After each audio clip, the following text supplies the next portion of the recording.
Dios les bendiga, hermanos.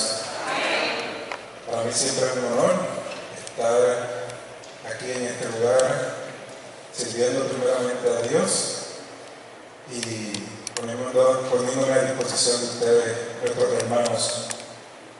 Y es con mucho amor, temblor y reverencia que exponemos la palabra de Dios en esta mañana.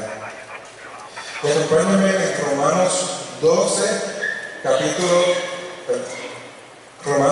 versículos 1 y 2. Romanos 12, 1 y 2.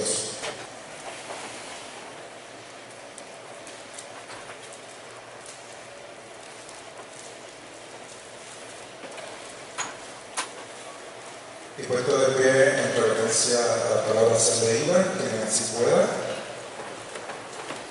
Romanos 12, versículos 1 y 2 dice: así que, hermanos, os ruego por la misericordia de Dios que presentéis vuestro cuerpo en sacrificio vivo, santo, agradable a Dios, que es vuestro culto racional. No os conforméis a este siglo, sino transformaos por medio de la renovación de vuestro entendimiento, para que comprobéis cuál sea la buena voluntad de Dios, agradable y perfecta. Tengamos la palabra de oración. Bendito Dios Padre Santo, gracias Señor. Gracias Padre, porque en medio nuestro tú estás y tenemos la libertad plena para adorarte en espíritu y en verdad. Señor, te pedimos, Señor, que la palabra que has puesto, Señor, para este día, seas tú tocando los corazones, transformando mentes, Señor, y motivándoles, Señor, a aumentar compromiso hacia ti, en favor del Evangelio, Señor. Que esto se traduzca a un hacer por la comunidad, por el necesitado, por nuestras familias y hasta por uno mismo. Te ponemos a ti, Señor, en el primer lugar, y seas tú agradándote de esta predicación. En el nombre de Jesús hemos orado. Amén. Pueden sentarse. Nuestro pastor, el pasado domingo, entre algunos detalles que predicó al final, que mencionó al final, dijo que la iglesia le pertenece a Dios. Pero para que la iglesia escuchara la voluntad de Dios, tenía que consagrarse a Él. Y ahí mismo, estando en el banco, me vino dos preguntas sencillas, pero un tanto retantes. Y es, ¿qué es consagrarse a Dios? Y lo otro, ¿cuál es la implicación para nosotros, la iglesia, en que nos consagremos a Dios? Y haciendo el estudio bíblico para preparación de este día, todo apuntaba a Romanos 12, 1 y 2. Y desde Romanos 12 en adelante, el apóstol Pablo le explica a los cristianos de Roma acerca de las implicaciones éticas del mensaje presentado en los capítulos anteriores. Hay muchas problemáticas, muchas diferencias, pero aún así exhortaba a estos creyentes a entregarse por completo al Señor. Y el texto está basado en la misericordia de Dios. Esa misericordia que hace posible que tanto que los judíos como los gentiles pudieran disfrutar de los beneficios de la gracia de Dios, que hace que todo el mundo sea pueblo de Dios. Y si esto es así, que tanto judíos como gentiles, y nosotros dentro de ese grupo de gentiles hoy día, somos parte de este pueblo de Dios, o sea que somos pueblo de Dios, entonces como pueblo de Dios nosotros estamos llamados a rendir nuestro culto, nuestro cuerpo en sacrificio vivo a Dios. ¿Y cómo comemos eso?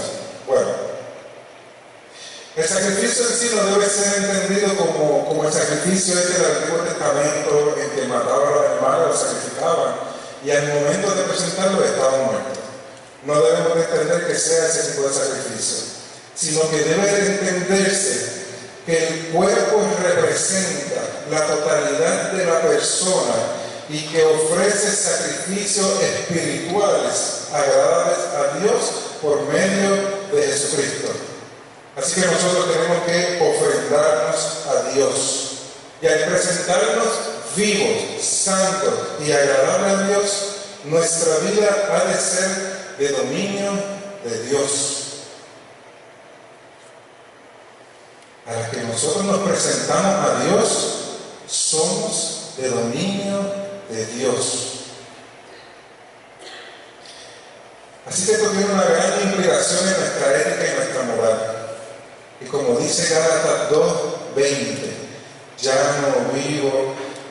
ahora ya no vivo yo, sino que vive Cristo en mí.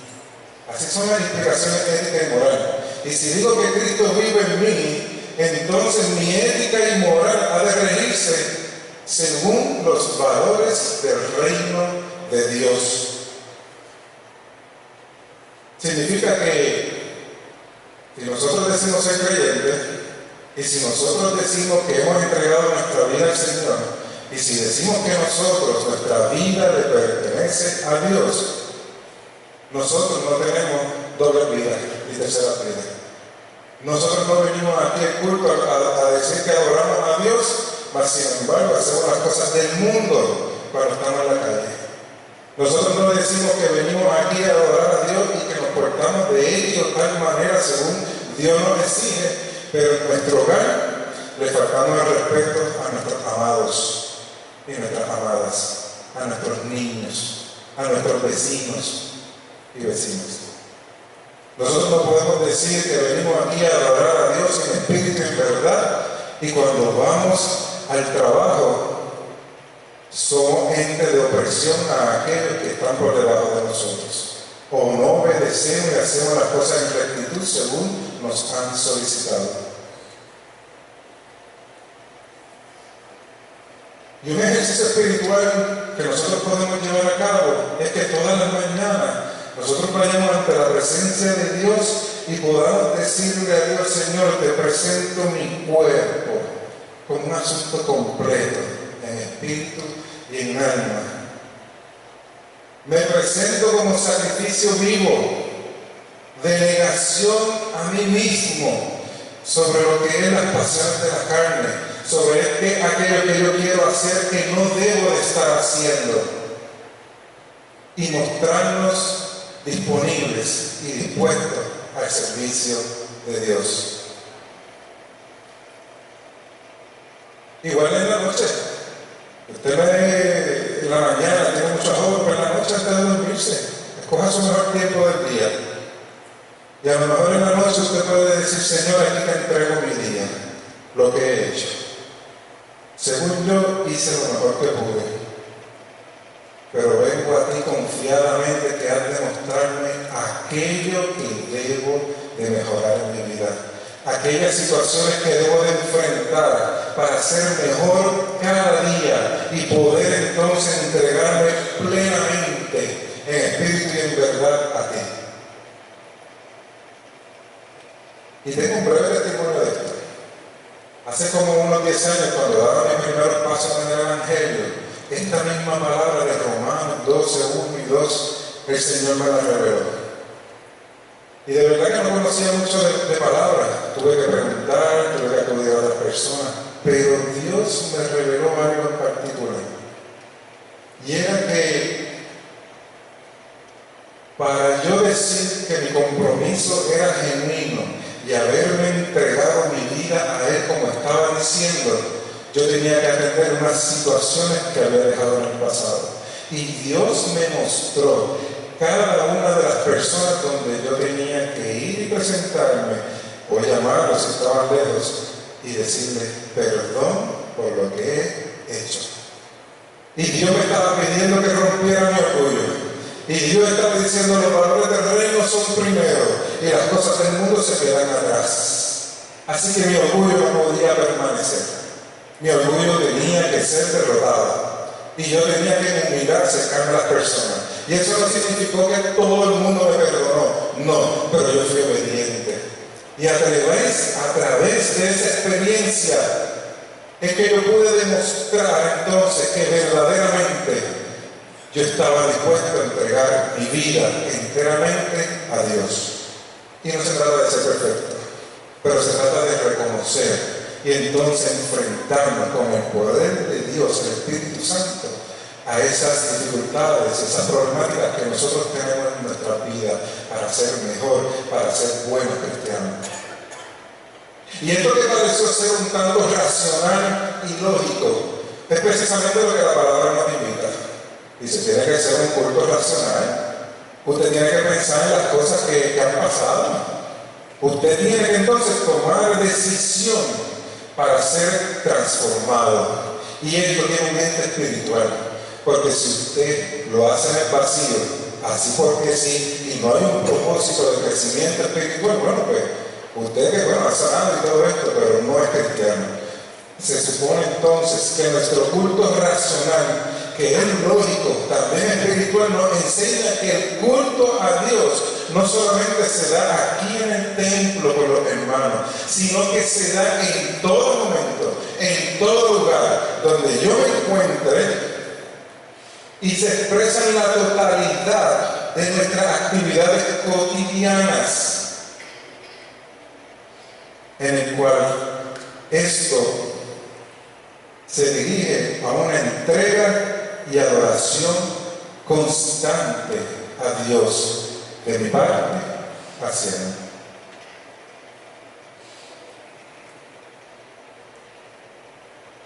Tenemos que tener presente, y quiero traer la colación que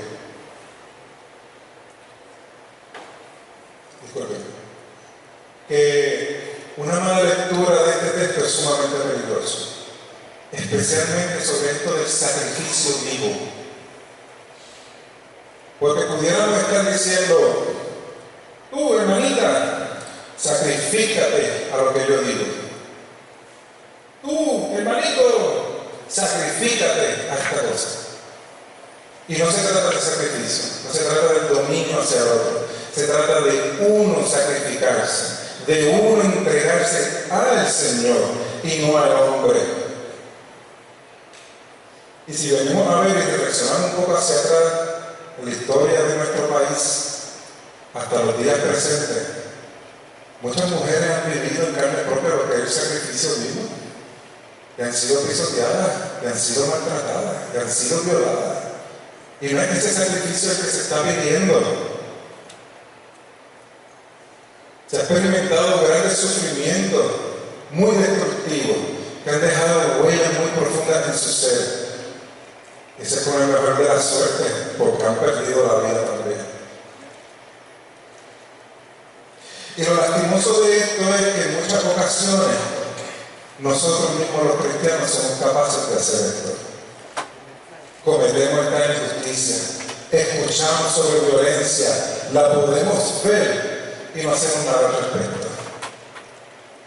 Yo no quiero generalizar y no quiero decir que todos nosotros hacemos eso, pero en gran mayoría o un gran número no hacemos nada.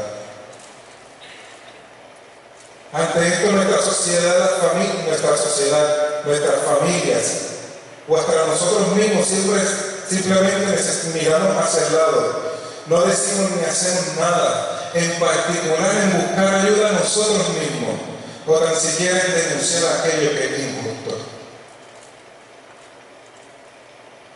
Y si nosotros decimos que hacemos el acto de entrega y hacemos constante adoración a Dios, esto tiene como requisito ser transformados por la renovación de nuestro entendimiento. De lo contrario, nos vamos a conformar a las cosas del mundo. Seremos influenciados y vamos a hacer las cosas del mundo. Así que tenemos que estar constantemente pendientes y observando a lo que está ocurriendo a nuestro alrededor. Y si notamos y observamos brevemente los asuntos de publicidad, uno de tantos, podemos decir incluso el ataque hacia la mujer, en que si tiene que verse bonita, que si los colores, el maquillaje, que el pelo, que el peso, que los ejercicios, igualmente al hombre, que si los músculos, que ser exitoso significa tener mucho dinero, que si el gran carro con el gran motor que tiene, eso te hace ver exitoso y ser famoso entre los tuyos. Y será admirado. Igualmente, o como si fuera poco, la niñez. Ahora se atenta contra la niñez, la enseñanza en nuestro hogar, la escuela, la lectura, el radio, televisión, espectáculos, y ni decir del mundo del internet. Póngale, haga ejercicio a un hijo, una hija, sobrino, sobrina, nieto, nieta. Póngale YouTube un ratito, el muñequito, de los mejores que pueda tener. No van a pasar varios minutos y los anuncios que saben no son adecuados para ellos. Muchas ocasiones no son adecuados ni para nosotros mismos. Así que tenemos que estar bien pendientes, porque el mundo quiere atraparnos en manera tal que asimilemos la forma en que ve las cosas, la manera en que enfrentamos los asuntos éticos. Nos quiere atrapar en los asuntos de nuestra conducta y hasta en la definición de lo que es bueno y lo que es malo.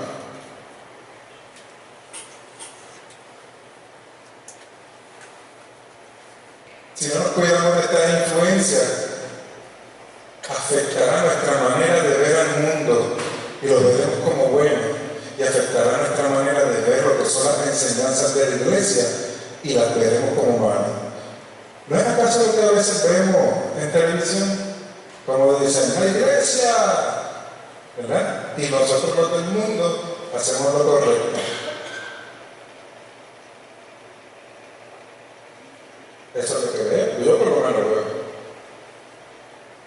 Y para evitar esto, Dios entonces ha previsto la transformación del cristiano, el creyente, mediante la renovación del entendimiento, donde siendo transformados con la mente de Cristo, se impone una disciplina, una determinación de conocer y aceptar los pensamientos de Dios y sujetarnos completamente a ellos en todo tiempo. Así que nosotros como cristianos, y diciéndolo en otras palabras, estamos llamados a rechazar la moda del mundo y debemos de imitar los valores del reino de Dios. Así de simple. Pero no es tan simple. Decirlo es facilito. Porque la realidad es que esto no es un proceso que se da un día. Esto no es un asunto de un momentito, lo dije y ya. Esto es un proceso continuo que, guiado por el Espíritu Santo, nos invita a buscar nuevas maneras de funcionar en el mundo en que vivimos. Porque tampoco es apartarnos de todo eso. Vamos a vivir en un mundo paralelo ni nada de eso. No, estamos en el mismo mundo. Pero tenemos que tener en presente que esto es un proceso de día en día. Solo con una nueva mentalidad constante, renovada por el poder del Espíritu Santo, podremos discernir qué es lo que Dios quiere para nosotros o de nosotros en cada momento de nuestra vida. Y eso es lo que el pastor estaba diciendo el domingo pasado. Cuando entonces nosotros estamos constantemente renovando nuestro pensamiento, buscando la presencia de Dios, leyendo la Escritura, orando uno por los otros, estudiando la palabra a profundidad, es entonces que nosotros vamos a saber que es lo que Dios quiere que nosotros hagamos, como un colectivo, como iglesia, pero también en lo individual, en la privacidad de nuestro hogar, con nuestros familiares, con nuestros vecinos, en nuestro trabajo. Si no hacemos esto, estamos haciendo todo lo contrario. No esperemos entonces que nosotros vayamos a entender la voluntad de Dios o nos sea revelada, sino realmente no nos dedicamos en querer conocer cuál es la voluntad de Dios. Hay que dedicarse. Y cuanto más vivimos de esta manera, entregados, acercándonos a Dios, más experimentamos y aprendemos a conocer la voluntad de Dios.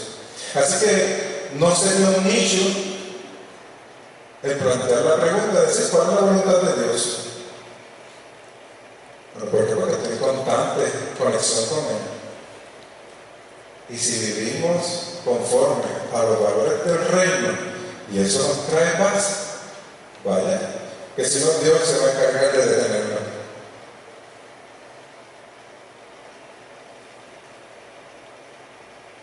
Una manera de vivir donde estaremos siempre haciendo lo que es bueno, agradable y perfecto ante los ojos de Dios para otros y hasta para nosotros mismos. Eso es lo que significa el tener una mente renovada por el poder del Espíritu, en el cual estamos discerniendo que es aquello que nosotros debemos hacer. Y hacer lo bueno, hacer lo que es agradable y hacer lo que es perfecto es la manera en que los creyentes ponemos nuestros talentos al servicio de Dios. Si nosotros entonces reconocemos que los talentos que tenemos, las habilidades nos las ha dado Dios y los ponemos en práctica en favor del Evangelio, entonces es una manera de agradar a Dios. Si yo entonces me estoy vanagloriando de esos talentos y esas habilidades, pues eso no agrada a Dios. Si yo entonces reconozco, sí, que tengo unas habilidades adicionales, pero entonces ayudo a mis hermanos a que también crezcan, pues entonces estoy agradando a Dios. Y será algo bueno, será agradable y será perfecto. Igualmente, que esta habilidad, estos talentos que se nos da, tiene que ir en favor de la justicia, del amor, de la paz. Si nosotros también aquí tenemos un montón de talentos, oramos bien lindo, predicamos bien lindo, cantamos bien lindo, manejamos la tecnología bien chulo, y entonces los instrumentos de María, ángeles celestiales, andan tocando, pero no nos pronunciamos en favor de la justicia, de la paz y del amor al prójimo allá afuera, pues entonces lo que hacemos en plenitud aquí en el templo es bueno, agradable y perfecto ante los ojos de Dios. Pero yo creo que nos faltaría una parte, ¿verdad?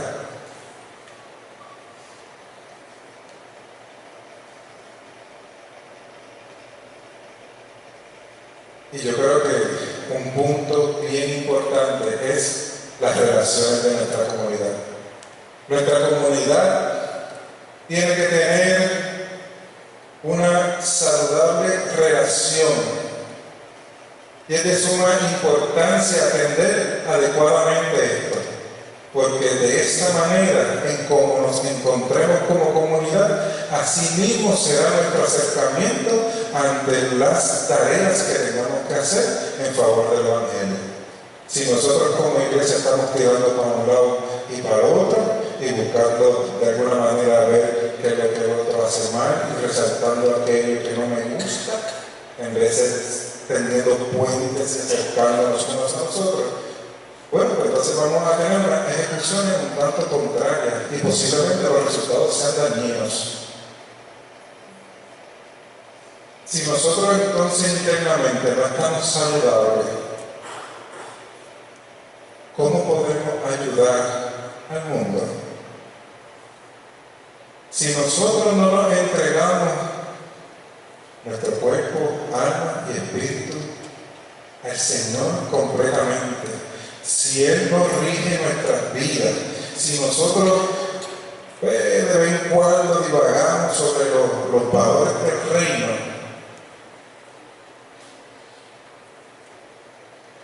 ¿qué entonces le vamos a dar a esta gente que necesita que vaya a una iglesia a ayudarles? ¿Qué podremos hacer? Y no pensemos que esto es un asunto de ir en nada más. A lo mejor decimos, allá, el anciano es que lo hace. No, la hermanita que dirige es la que lo hace. No, Wanda que es la que está ahí con los jóvenes. No, la aceptación es entregarse por completo a Dios y a rechazar las corrientes del mundo y transformar el entendimiento para conocer la buena voluntad de Dios es a todos, a todo creyente, a todo cristiano, o por lo menos a todo aquel que dice ser cristiano. Bueno, pues entonces, en ese asunto de la entrega, que nadie va a saber si realmente usted se entregó, se va a ver por la conducta que usted tenga y su trayectoria.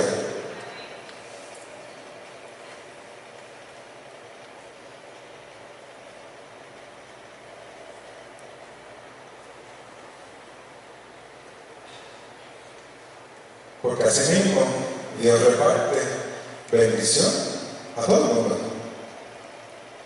Y como Dios reparte bendición a todo el mundo, pues todo el mundo tenemos la misma responsabilidad de qué es lo que hacemos con esa bendición. Si nos la echamos al bolsillo y me la quedo yo, o si la vamos a compartir con los demás. Por tanto, nosotros tenemos que eliminar todo tipo de sentido de menosprecio u orgullo, puesto que todo lo que tenemos lo hemos recibido de Dios, y no es realmente por nuestros propios méritos. Si usted estudió, Dios le dio la capacidad. Si usted consigue trabajo, Dios le abre las puertas. Si mi cheque no llega a mi cuenta de banco, Dios permitió todo eso, porque si Dios no lo permite, usted estuviese en su casa haciendo nada. Y se espera que hagamos un muy buen uso de todo aquello que hemos recibido. Ya para ir concluyendo, y le pido a los ancianos y a los que se preparan, una vez escuché al pastor el domingo pasado sobre la consagración. Eso tocó mi corazón. Yo ni sabía qué es lo que venía en el programa, pero entonces me entero por mi suegra que la semana entrante también es la semana de consagración. Y entonces uno dice, ¿por qué? Yo le comparto a mi suegra lo que Dios ha puesto en mi corazón, así nos edificamos todos y aprendo muchísimo de ella. Y nos quedamos así hablando y nos dicen, wow, en Dios no hay coincidencia, hay propósito. Así que lo tomamos como un preámbulo, un saborcito a lo que es la consagración, ¿verdad? Y me puse a reflexionar sobre esto. ¿Por qué la consagración? Y la primera pregunta que me surge es, iglesia, ¿cómo estamos viviendo? ¿Cómo estamos viviendo? Y a la luz de los valores del reino, ¿estamos viviendo como cristianos? ¿Estamos viviendo como cristianos?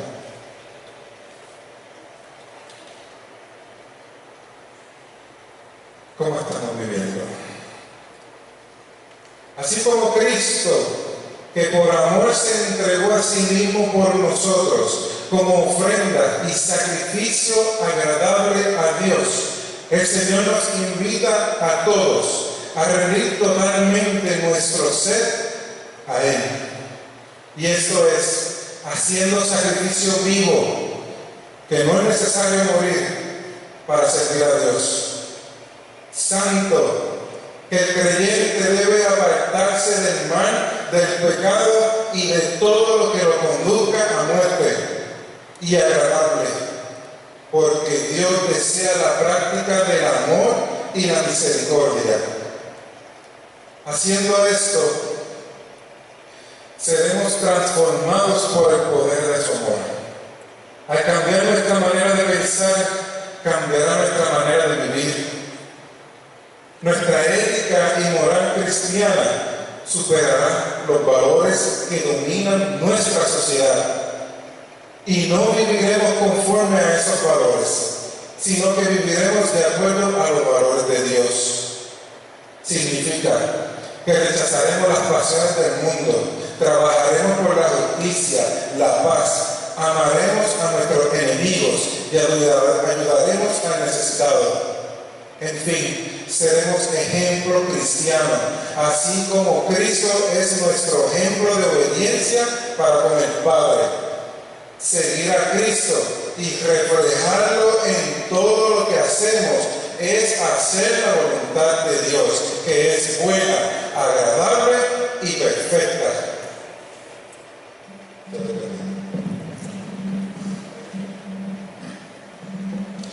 Si esta mañana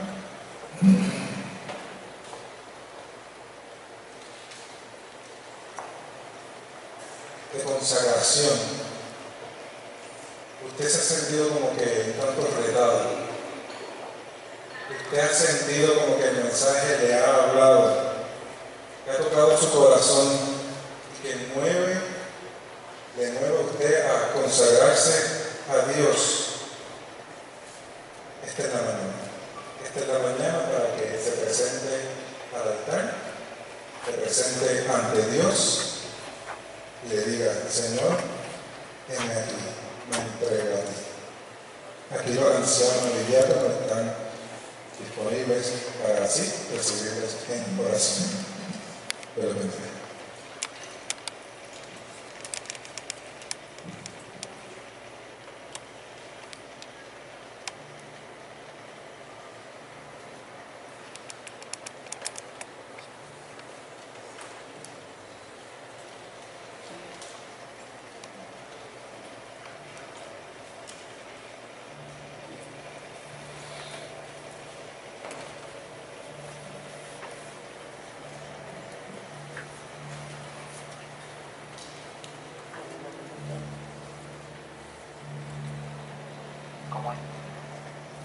El piano yo tengo que aprenderlo, yo también.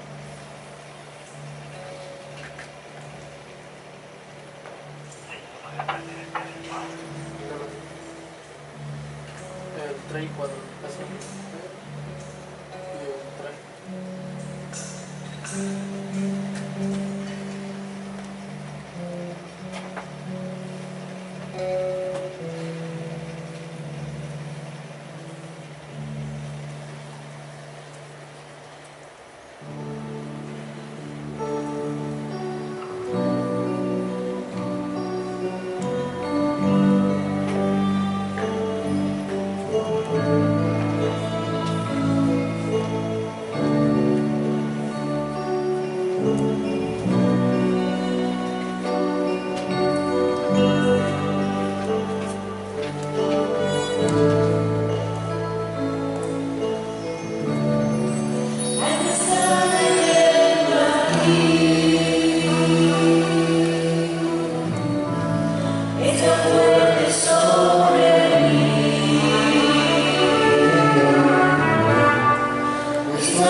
exhortación, mi Dios. Tu exhortación a entregarnos por completo a ti, a no conformarnos a los asuntos de este mundo, a los valores de este mundo, sino seguirte a ti, seguir a Cristo, modelar a Cristo y así, Señor, nosotros adorarte en espíritu y en verdad, para que conozcamos, Señor, lo que es tu buena voluntad, que es buena, Señor, agradable y perfecta, Padre Santo. Te pido, Señor, que bendigas a aquellos que han pasado, Señor, que han reconocido, Señor, que tu presencia es lo mejor que hay, Padre Santo. Pero igualmente te pido a aquel resto de la congregación, Padre, para que seas tú continuando dirigiéndole, Señor, dirigiendo sus pasos, llevándole a las necesitadas y dándole palabras, Señor, que den esperanza allí donde hace falta de tu luz, Señor. Bendito eres, Padre de la gloria. Bendito eres, Señor. Que esta tu iglesia, Señor, sea buena representante tuyo. Que esta tu iglesia, Señor, donde quiera que esté, Padre Santo, haga tu voluntad, Padre. Que siempre sea una iglesia que ame, que perdone, que se miren unos a los otros con piedad, con compasión, Señor. Padre, gracias, Señor. Gracias por el Evangelio. Gracias por Cristo, Señor, que es nuestro ejemplo de obediencia. Gracias, Padre, porque a través de Él nosotros podemos también llegar a ti, mi Dios. Te pedimos, Señor, que seas tú transformándonos a cada uno de nosotros, bendiciendo, ungiendo, Señor, para que así, Señor, como buenos soldados tuyos, hagamos la buena obra del Evangelio, Señor. Señor, hay tanto que hacer, tanto que denunciar, tanto que perdonar, Señor. Que no seamos nosotros, Señor, sino que seas tú, Señor, hablando a través de nosotros, haciendo, sanando, levantando al caído, Padre, rompiendo las cadenas, mi Dios. Bendito eres, Señor. Entregamos, Padre, con humildad este mensaje. En el nombre de Jesús.